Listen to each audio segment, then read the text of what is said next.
Après une vie bien remplie, il voulait profiter de sa retraite, pouvoir regarder le soleil se lever derrière une colline, pouvoir lire son livre tranquillement.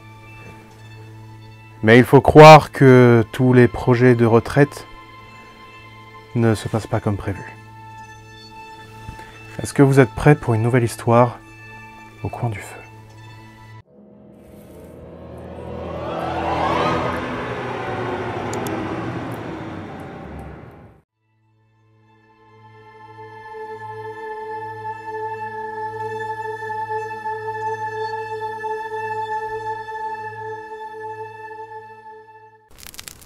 Il vivait dans cette maison isolée depuis des années. Il y avait un peu de forêt autour, il y avait une colline derrière laquelle se levait le soleil chaque matin, découpant la grande silhouette du seul arbre se trouvant dessus. Un arbre mort depuis des années, mais qui gardait sa stature élégante. Et lui profitait de sa vie, là. Il s'installait dans son fauteuil face à la fenêtre. Il prenait un livre et le lisait en profitant de la chaleureuse lumière du soleil. C'était son rituel depuis qu'il était à la retraite. Chaque jour.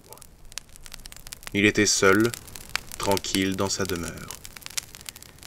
Il avait de temps en temps des appels de son ancienne entreprise pour avoir des conseils qu'il distribuait contre un chèque et qui se résumaient souvent par « virez-le ». Son temps était plus important que ces petites choses.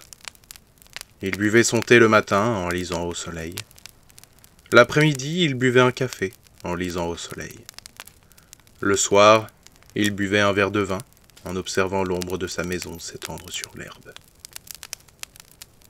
Un matin froid et étrangement calme, il s'installa dans son fauteuil pour observer le soleil se lever. Il observait l'arbre se découpant devant le soleil quand, soudainement, il remarqua quelque chose qui pendait. Il se leva en grommelant. Qu'est-ce que ça pouvait bien être ? Se demandait-il. Il s'approcha de la fenêtre et découvrit qu'un corps pendait à une branche. Il décida d'aller voir de lui-même avant de prévenir les autorités. Il n'en revenait pas. Quelqu'un était venu se foutre en l'air sur son terrain. Il enfila ses bottes, mit son veston, sa casquette et sortit de la maison. Il gravit la colline et, arrivant au pied de l'arbre, il ne vit personne. Les branches s'inclinaient légèrement sous le vent, et il grommela en rentrant chez lui, énervé de s'être déplacé pour rien. Son temps était plus important que ces choses-là. Il lisait pour le reste de la journée, puis allait se coucher. Le lendemain matin, en s'installant dans son canapé, encore une fois, quelque chose pendait à une branche de l'arbre. Une autre branche. Il se leva, s'habilla et sortit. Encore une fois, en arrivant au pied de l'arbre, il n'y avait rien. Il rentra chez lui en grommelant. 3 jours d'affilée encore, il eut le même événement. À chaque fois, il n'y avait personne. Il décida de se rendre dans le village à côté, hurlant à s'en casser la voix. Il menaçait les petits plaisantins qu'il avait un fusil, et que s'il les attrapait à faire leurs blagues une seule fois, ce serait la dernière chose qu'il ferait. Puis, il leur hurla de trouver un travail. Il rentra précipitamment chez lui. Il claqua à la porte si fort qu'un cadre photo se décrocha du mur et se brisa. Il le ramassa. C'était une photo de lui et ses enfants. Il jeta le cadre à la poubelle. Ces bons à rien n'avaient jamais été capables d'atteindre ses attentes. Ils avaient suivi leur mère, il dilapidait sa fortune dans des bonnes œuvres pour avoir une bonne conscience. Qui a besoin d'une bonne conscience quand on a un bon livre, un bon fauteuil et du vin ? Il se laissa tomber dans son fauteuil et but. Il finit par s'endormir dans ce fauteuil.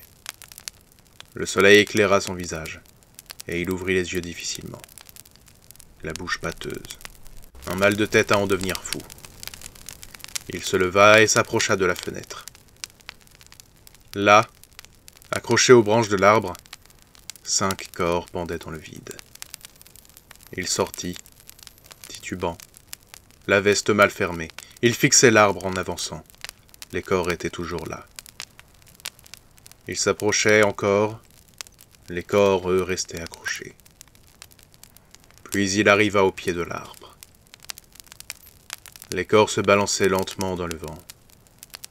Il plaça la main sur sa bouche puis se mit à vomir. Son regard passait d'un visage à l'autre. Jean, Ludovic, Charles, Éléanore, Catherine. Sous les branches de l'arbre pendait sa femme, ses enfants. Ces personnes qu'il avait abandonnées, qu'il avait détestées. Le soleil se levait lentement derrière l'arbre, alors que le vieil homme rejoignait sa maison. Le regard vide de sa famille semblait braqué sur la demeure isolée. Une détonation résonna. L'un après l'autre, les corps se mirent à sourire. Il y a un adage qui dit « Qui sème le vent récolte la tempête ». Et j'imagine que s'il avait un peu plus pensé aux autres plutôt qu'à lui-même, les autres ne seraient pas revenus le hanter. Maintenant, est-ce que c'était sa propre culpabilité qui l'a hanté, ou est-ce que c'était le fantôme de ce qui aurait pu être sa famille, qui ne l'est plus?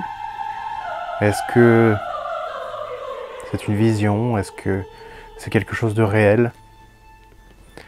Ça, personne ne le sait. En tout cas, j'espère que cette vidéo vous aura plu. N'hésitez pas à me dire en commentaire ce que vous en avez pensé. N'hésitez pas à partager cette histoire. N'hésitez pas à vous abonner, à me suivre sur les réseaux sociaux. Et moi, je vous dis à bientôt pour de nouvelles histoires au coin du feu.